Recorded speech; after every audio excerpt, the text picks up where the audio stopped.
God showed you this for a reason. He really wants to show you this and tell you this. You see this video right here? I'm gonna play this video while I read this verse. You don't understand what I am doing now, but someday you will. All right, and now I'm gonna bring it back to the video. So you see that seed they put in the soil? That might be you right now. You're in the soil and you feel like you're in the dark. You feel like nothing's happening. It looks like it's over. You're looking up to God like, God, why is this happening to me? Why does it feel like you buried me?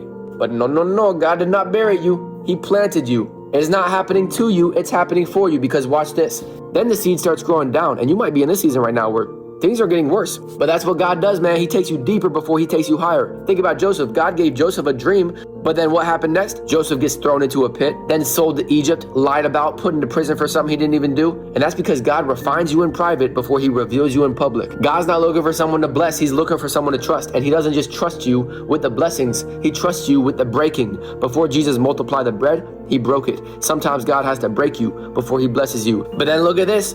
The seed starts growing up. It starts breaking out. This is the breakthrough right here. And this is what you've been praying for. This is what you've been waiting on God for. And you're like, God, when am I going to get to experience this right here? The breakthrough that I've been hoping and praying for. Well, the Bible says at just the right time, you will reap a harvest of blessing if you do not give up. And that's what will happen if you just keep going and you don't give up. You might be a seed right now. You might be planted in the soil and it might feel really dark right now. But God does some of his best work in the dark. Just look at the seed in the soil. Look at a baby in the womb. Look at Jesus in the tomb. Look at Joseph in the pit. Look at Daniel in the lion's den. God didn't create the sun until day 4. That means for the first 3 days of creation, he was working in complete darkness. That tells me that God works just as good in the dark as he does in the light. God doesn't need the light because he is the light. And just because you can't see what God is doing doesn't mean he's not doing anything. And to bring it back to the verse we read, what did it say?